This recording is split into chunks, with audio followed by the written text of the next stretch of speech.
this should be easy to get approved through Congress. Because the same people that are holding it up have approved it many times before. Ted and John, these people approved it just a few years ago. And now all of a sudden they're not. They came to me with a package beyond the barrier. And if it was something that we all agreed with, that the senators agreed with, that everybody liked, it's common sense. Most of this is common sense. I'm all for it. I'm prepared for anything. I'm prepared for it. The lawyers tell me, like, 100%. That doesn't stop people from suing.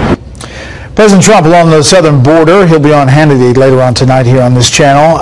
As we learn about the day and what the trip entailed, we get reporting from Chad Pergram up on the Hill that we're confirming that the White House has directed the Army Corps of Engineers to see if it can divert money to the border wall from disaster funding, and that's for California, hurricanes in Texas, Puerto Rico, basically looking what money is available, what funds could be diverted to a border wall, that being confirmed as this shutdown continues. And again, Friday marks the first time the paychecks will not go out. Let's bring in our panel. David Brody, Chief Political Analyst for the Christian Broadcasting Network, National Security Analyst Morgan Ortegas, and Jonathan Swan, National Political Reporter for Axios. Jonathan, Lindsey Graham's effort to cobble together this moderate coalition to kind of try to get some compromise seemed to fall flat on its face today. Yeah. So we're back to ground zero. And it does seem, from everything I'm hearing from inside the administration, that they've basically given up on a congressional solution, which means it's either declare the emergency, which, you know, take them into a court fight, or OMB, the budget office, has been looking for creative ways to find other pots of money that they can move around. Most of it comes out of the Pentagon. Army Corps of Engineers, of course, is within the DoD budget, but all of these options are politically and legally challenging, and, you know, but it's no surprise at all that he's looking to tap into these disaster funds. There was a lot of money appropriated by Congress. A lot of it hasn't been spent, and Trump has already said privately to aides that he wants to stop giving money to Puerto Rico. So it doesn't surprise me at all that that's where they're heading. Meantime, Morgan, Republicans are pointing to Democrats who have spoken a lot about border security. Take a listen.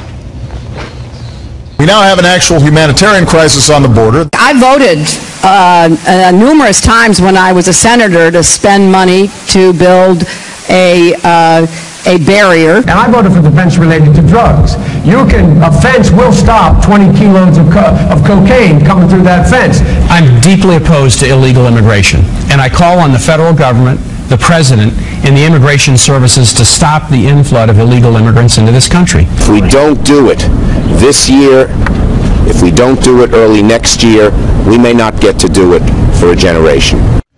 Well, 2013, there was a bill called the Border Security, Economic Opportunity, and Immigration Modernization Act, and there are 35 Democrats of the 54 who voted to pass that bill who are still in the U.S. Senate. It said, among other things, $42.5 billion for border control agents, 700-mile fence, monitoring technology. Of course, Morgan, they point out that it also included the comprehensive side and kind of at least the start of a pathway for these folks inside the country. What's sort of amazing watching your montage, Brett, is just how drastically the mainstream consensus of the Democrat Party as it relates to immigration has changed in just 10 years. If you were to say some of the things that Barack Obama said about running, when he was running for president in 2008 about immigration, you would be labeled almost as a heretic today in today's Democrat Party. This is a party of open borders, of abolishing ICE, of demonizing these individuals who work on the border. This party has taken an extreme position on immigration, and what the president must do is continue to make the case that he started to make on Tuesday, which is that he is trying to come to the negotiating table, that he's trying to make a deal.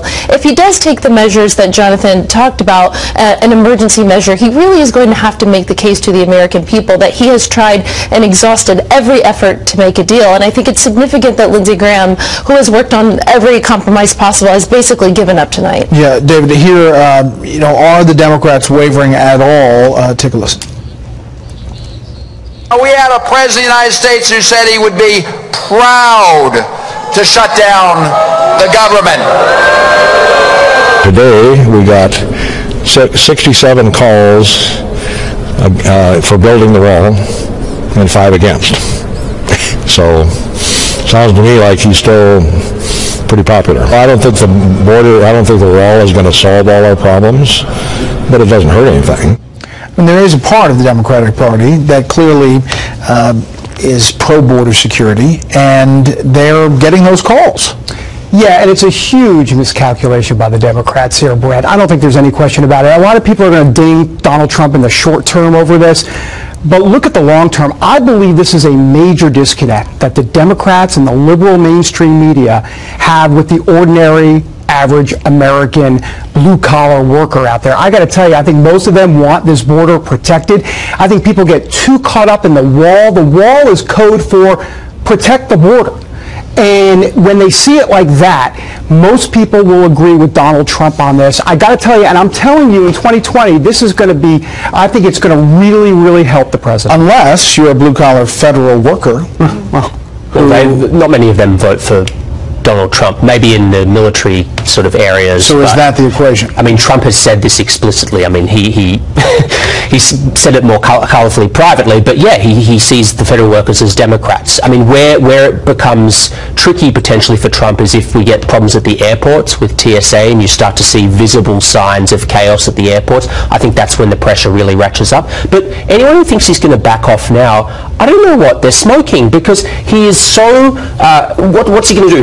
His supporters want him to stand strong. He's already gone so far. What's he going to do? Back off? So basically he's going to declare a national emergency, because it doesn't seem like the congressional, to Jonathan's point. But let's not pretend that Chuck and Nancy have some sort of, feelings for the American worker, for these federal workers that the president doesn't have. I mean, they have dug their heels in. Nancy Pelosi has dug her heels in just as much as the president has. So does it turn, Morgan? Does it turn where people say, well, why aren't you compromising? Well, it may. If the president can keep up the line of messaging that this is about security, I'm trying to be reasonable here, I'm trying to get to the table to show some empathy for those workers, I do think if he keeps hammering, he's got the presidential bully pulpit, he can make the case, but it's absurdity to think that Chuck and Nancy care more about federal workers than President Trump. We've just decided Chuck and Nancy. I'm going to go back to... All right, so real quick. Blindness right here. It's become personal with them, and Chuck and Nancy don't know what to do with Donald Trump. You're supposed to know your enemy. They don't know him because he's unpredictable. All right. We should point out to you as well that the area that the president is going to, McAllen, Texas, Hidalgo, the Rio Grande Valley area of border protection really is one of the big hot spots. That's where there are a lot of people apprehended crossing the border illegally, but it's not an area where the administration is considering building any substantial portion of wall. The president, though, with a lot to say on his way out of the White House today, first insisting that there is tremendous unity in the Republican Party for his calls for $5.7 billion for border security, including the construction of a steel or still concrete barrier, despite the fact that some House Republicans have said that they are going to break with the party and side with Democrats on passing bills to open the government. The president also talking about that meeting yesterday with Nancy Pelosi and Chuck Schumer, a meeting in which the president, simply taking a page out of his book, The Art of the Deal, got up and left. Listen here. Schumer always has his standard lie. He had a temper tantrum. I don't have temper tantrums. I really don't. But it plays to his narrative, but it's a lie. I very calmly walked out of the room. I didn't smash the table. I should have, but I didn't smash the table. The president also saying he is not yet ready to declare a national emergency to build a border barrier, but that if negotiations, and there haven't been any so far, with Democrats do not yield results, he has, as you pointed out at the top, the absolute authority to do it and the money. Listen here. If we declare a national emergency, we have a tremendous amount of funds, tremendous. If we want to do that, if we want to go that route. Again, there is no reason why we can't come to a deal. But you have another side that doesn't care about border security. The Democrats, which I've been saying all along, they don't give a damn about crime.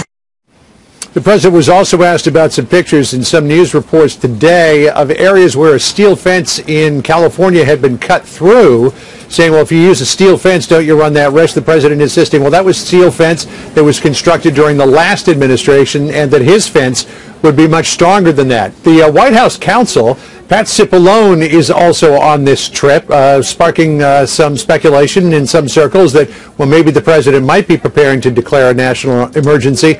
I'm told that Cipollone's presence on Air Force One today is not related to that, that he's having a meeting with the president about something else. Sandra? John, another big question throughout this debate is who's going to pay. The president addressed that as well this morning.